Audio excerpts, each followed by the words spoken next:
Video শুরুর প্রথমেই বলে দিই, আজকে ভিডিওটা কিন্তু দুদিনের ব্লগ মিশিয়ে একটা জগা খিচুড়ি ব্লগ হতে চলেছে। তো প্লিজ কষ্ট করে তোমরা দেখে নিও। তো চলো ইন্ট্রোটা দিয়ে নিই। Hello guys, welcome back to my channel Shreyas blog. তো সবাই কেমন আছো? আশা করি সবাই ভালো আছো, আর আমিও খুব ভালো আছি। আর সকাল সকাল প্রতিদিনের মতোই সকাল সকাল উঠে পড়েছি। ঘুম থেকে উঠেই তো দেখি দুধ দিয়ে যায় আমাদের। ওই দুধটা আমি জালও দিয়ে নিই সকাল সকাল উঠেই। তারপর ঘরে কাজকর্ম সারলাম, বা অনেক কাচাকুচি পড়েছিল, কাচাকুচি সব কাচলাম। আর তারপর থেকে আর কোনো ভিডিও আমি শ্যুটই করতে পারিনি। বাড়িতে মিস্ত্রি লেগেছে, আমার দেওরের ঘরে রং হচ্ছে। তো তারপর থেকে কোনো ভিডিও আমি শ্যুটই করতে পারিনি, মানে সময়টাই পাইনি। তাই জন্য পরের দিনকে আবার ভিডিও কন্টিনিউ করছিলাম। তো চলো দেখতে থাকো।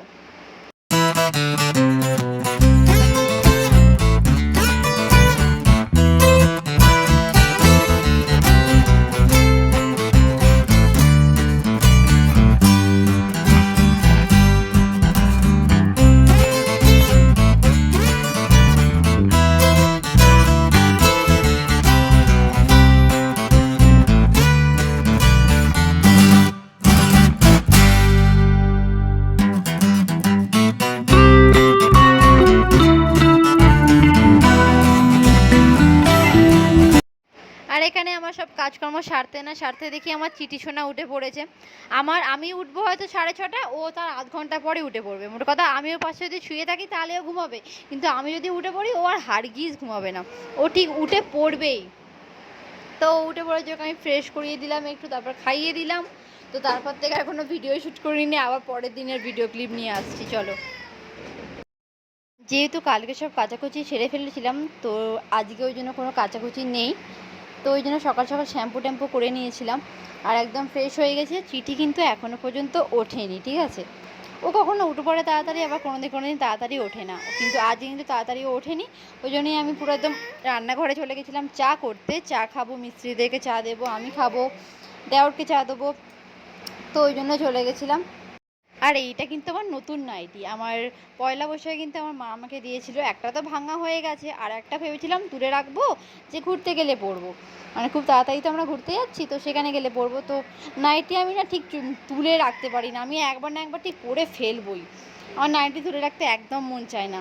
তো ওই জন্য পরে নিয়েছি। আর এই যে সকালবেলা আমি এই খাবারটা খাই, মানে খেজুর, বাদাম, দুধ এগুলো খাই আর কি।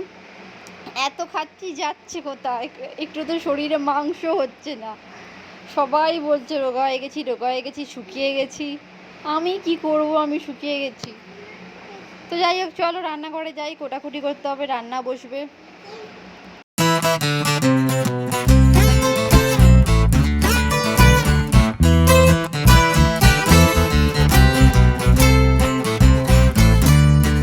তো চা খাওয়া হয়ে যাওয়ার পর আমি ভাতটা এখানে বসিয়ে দিয়েছিলাম, সব কাটাকুটিও রেডি করে নিয়েছিলাম। আর যদি তরকারি হবে মিস্ত্রি কাকুদের জন্য, ওই জন্য তরকারিটাও কাটাকুটি করে নিয়েছিলাম। তরকারি হয়েও গেছিলো, ঠিক আছে। আর আমার মেয়েকে যদি কেউ নেয় না, আমার সব কাজ সারা হয়ে যায় গো। আমার শাশুড়ি নিয়ে থাকে তো আমার সব বেশিরভাগ কাজই সারা হয়ে যায়। তো ভাই মাছটা নিয়ে এলো, তারপর মাছটা আমি ধুতে গেলাম। ধোয়া হয়ে যাওয়ার পর নুন হলুদ মাখিয়ে রেখে দিলাম। তারপর মেয়েটাকে আমি একটু নিয়েছিলাম।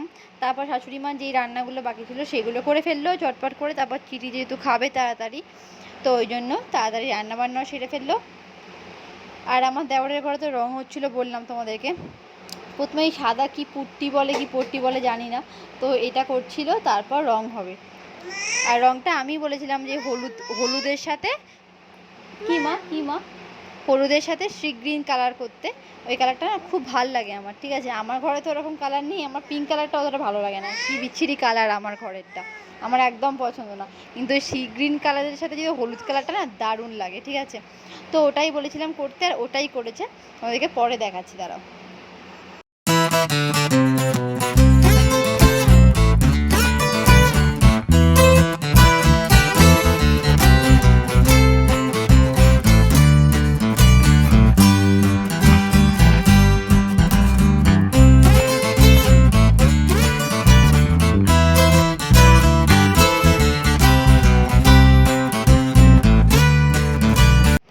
ঘরের কালারটা কেমন হয়েছে অবশ্যই কিন্তু কমেন্ট করে জানিও, ঠিক আছে। আমার তো খুবই ভালো লাগে যে আমি একটু সেজে গুজে এখানে একটু রিলস বানাবো আর কি, মানে পুরোপুরি কমপ্লিট হয়ে গেলে তখন রিলস বানাবো।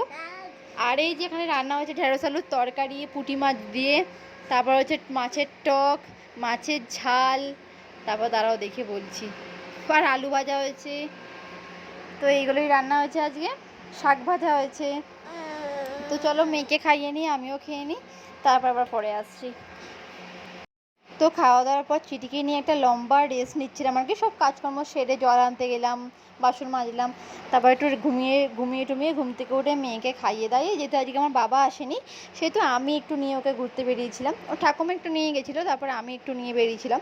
ও তো প্রতিদিন তো সন্ধ্যেবেলা বিকালবেলাতে ঘুরতে যায়, ওই জন্য একটু বায়না করে ঘুরতে যাওয়ার জন্য। তো ওকে আমি রেডি করিয়ে নিয়ে একটু নিয়ে বেরিয়েছিলাম। আর কি দুষ্টুমি বাবা রে, আমার বাবা নিয়ে যায়, আমি এখন বুঝতে পারছি যে ও কী হারে তাহলে বাবাকে জ্বালায়। মানে একটু দাঁড়াবে না, ও শুধু দৌড়বে। তো যাই হোক, এরপর থেকে কোনো ভিডিও আমি শ্যুট করিনি, ভিডিওটা এখানেই শেষ করব। তোমাদের যদি কোথাও কিছু ভালো লেগে থাকে তো প্লিজ লাইক কমেন্ট শেয়ার, আর অবশ্যই চ্যানেলটাকে সাবস্ক্রাইব করে দিও। তো প্লিজ আমার পাশে থেকেও এইভাবে সাপোর্ট করো। তো চলো, টাটা।